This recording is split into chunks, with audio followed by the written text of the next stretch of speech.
সকলকে ওয়েলকাম করছি history home present president সিরিজে। আজকে আমরা জানতে চলেছি মার্কিন যুক্তরাষ্ট্রের পঞ্চম প্রেসিডেন্ট জেমস মনরোর ইতিহাস সম্পর্কে। তো আমাদের আলোচনা শুরু করার পূর্বে আপনাদের মাঝে একটি রিকোয়েস্ট করতে চাই, আমাদের চ্যানেলটিতে সাবস্ক্রাইব করে দিবেন এবং পাশে থাকা বেল আইকনটিতে প্রেস করে দিবেন যাতে আমাদের ভিডিও সবার আগে দেখতে পারেন।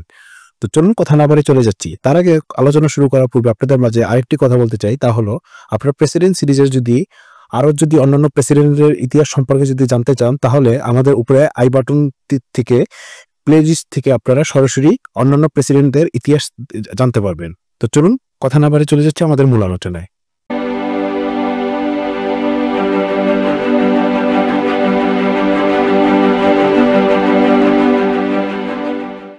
জেমস মনরো, তার জন্ম 28 এপ্রিল 1958 সালে। তিনি ছিলেন একজন আমেরিকান প্রতিষ্ঠাতার পিতা, যিনি 1817 থেকে 1825 সাল পর্যন্ত মার্কিন যুক্তরাষ্ট্রের পঞ্চম রাষ্ট্রপতি হিসেবে দায়িত্ব পালন করেছিলেন। তিনি ছিলেন ভার্জিনিয়া রাজবংশের শেষ রাষ্ট্রপতি এবং রাষ্ট্রপতি হিসেবে দায়িত্ব পালনকারী শেষ প্রতিষ্ঠাতা পিতা। তিনি ডেমোক্রেটিক রিপাবলিকান পার্টির সদস্য ছিলেন এবং রাষ্ট্রপতিত্ব যুগের শুভ অনুভূতির সাথে মিলে যায়, যা আমেরিকার রাজনৈতিক প্রথম পার্টি সিস্টেম যুগের সমাপ্তি ঘটায়।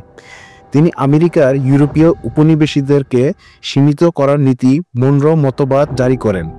মনরো পূর্বে ভার্জিনিয়া গভর্নর, মার্কিন যুক্তরাষ্ট্রের সিনেটের সদস্য, ফ্রান্স ও ব্রিটেনের মার্কিন রাষ্ট্রদূত, সপ্তম পররাষ্ট্রমন্ত্রী এবং অষ্টম যুদ্ধ সচিব হিসেবে দায়িত্ব পালন করেছিলেন। আমেরিকান বিপ্লবের যুদ্ধের সময় তিনি কন্টিনেন্টাল আর্মিতে দায়িত্ব পালন করেন। মনরো 1780 থেকে 1783 সাল পর্যন্ত থমাস জেফারসনের অধীনে আইন অধ্যয়ন করেন এবং পরবর্তী কন্টিনেন্টাল কংগ্রেসের প্রতিনিধি হিসাবে এবং ভার্জিনিয়া রিটিফাইং কনভেনশনের প্রতিনিধি হিসাবে দায়িত্ব পালন করেন। তিনি মার্কিন যুক্তরাষ্ট্রের সংবিধানের অনুমোদনের বিরোধিতা করেছিলেন। 1790 সালে মনরো সিনেটে নির্বাচন জয়লাভ করেন, যেখানে তিনি ডেমোক্রেটিক রিপাবলিকান পার্টির নেতা হন। তিনি 1794 সালে ফ্রান্সের রাষ্ট্রপতি জর্জ ওয়াশিংটনের রাষ্ট্রদূত হিসাবে দায়িত্ব পালনের জন্য সিনেট ত্যাগ করেন, কিন্তু 1796 সালে ওয়াশিংটন তাকে প্রত্যাহার করে নেয়।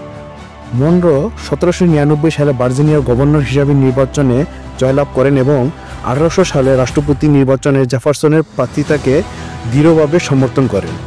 রাষ্ট্রপতি জেফারসনের বিশেষ দূত হিসেবে মনরো লুইসিয়ানা ক্রয় নিয়ে আলোচনায় সহায়তা করেন, যার মাধ্যমে মার্কিন যুক্তরাষ্ট্র প্রায় দ্বিগুণ আকার ধারণ করেন। মেডিসন ব্রিটেনের সাথে মনরোর দ্বারা পরিচালিত মনরো তিনজনী চুক্তি প্রত্যাখ্যান করার পর মনরো তার দীর্ঘদিনের বন্ধু জেমস মেডিসনের সাথে বিরোধে জড়িয়ে পড়েন। 1808 সালে রাষ্ট্রপতি নির্বাচনে তিনি মেডিসনকে ডেমোক্রেটিক রিপাবলিকান মনোনয়নের জন্য ব্যর্থ হন, কিন্তু 1811 সালে তিনি মেডিসনের প্রশাসন সেক্রেটারি অফ স্টেট হিসাবে যোগ দেন। 1812 সালে যুদ্ধের পরবর্তী পর্যায়ে মনরো একই সাথে মেডিসনের সেক্রেটারি অফ স্টেট এবং যুদ্ধ সচিব হিসেবে দায়িত্ব পালন করেন।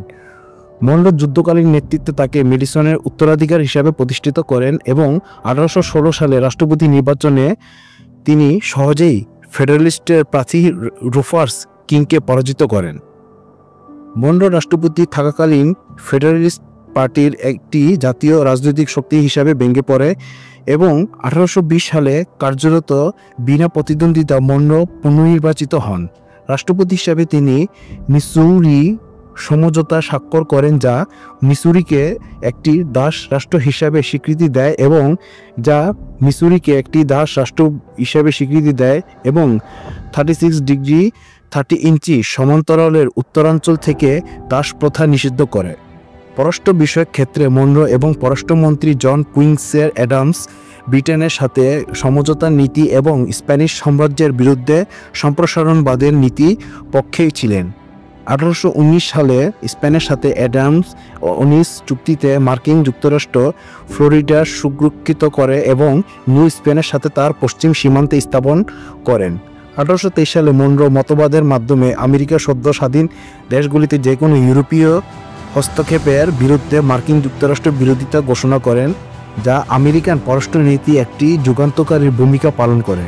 মনরো আমেরিকান কলোনাইজেশনের সোসাইটির সদস্য ছিলেন, যা মুক্ত দাসদের দ্বারা আফ্রিকার উপনিবেশ স্থাপনের সমর্থন করেছিলেন এবং লাইবেরিয়ার রাজধানী মনরোভিয়ার নামকরণ করা হয়েছে তার সম্মানে।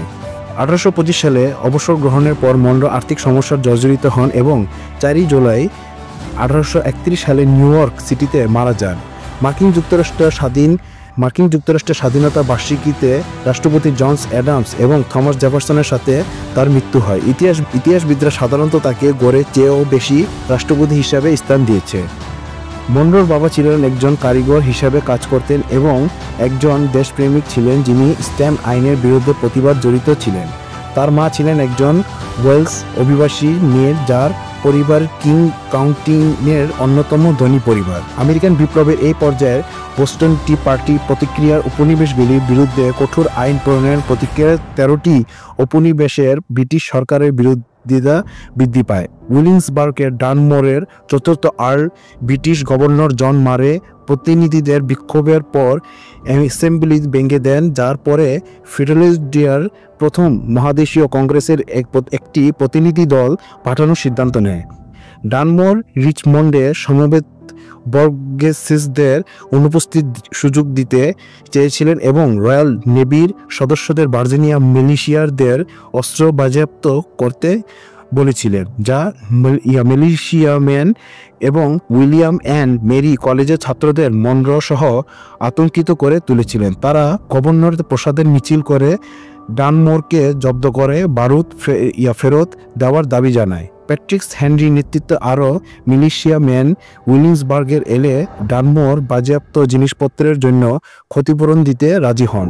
গভর্নর কর্মকাণ্ডের মনরো এবং তার সহপাঠীরা এতটা ক্ষুব্ধ হয়েছিল যে তারা পরে ক্যাম্পাসে প্রতিদিন সামরিক মহড়া চালাতেন। 1775 সালে 24শে জুন মনরো এবং 24 জন মিলিশিয়া গভর্নরের প্রাসাদের আক্রমণ করে এবং কয়েকশো বন্দুক এবং তরবারি দখল করে। 4 জুলাই 1831 সালে জেমস মনরোর মৃত্যু হয়। আমেরিকার পঞ্চম প্রেসিডেন্ট। তার দেশের প্রতি অনেকটা অবদান ছিল এবং সংবিধান এবং আইন প্রণয়নের বিষয়ে তিনি অনেক অবদান এবং ভূমিকা রেখেছিলেন। তো ভিউয়ার্স, আমার ভিডিওটি কেমন লেগেছে তা অবশ্যই কমেন্ট করে জানাবেন এবং হিস্ট্রি হোম পেজটিতে অবশ্যই লাইক করে দিবেন এবং হিস্ট্রি হোম চ্যানেলটিতে অবশ্যই সাবস্ক্রাইব করবেন এবং পাশে থেকে বেল আইকনটিতে প্রেস করে দিবেন যাতে হিস্ট্রি হোমের ভিডিও সবার আগে দেখতে পারেন। তো আজকের মতন বিদায় নিচ্ছি। খোদা হাফেজ।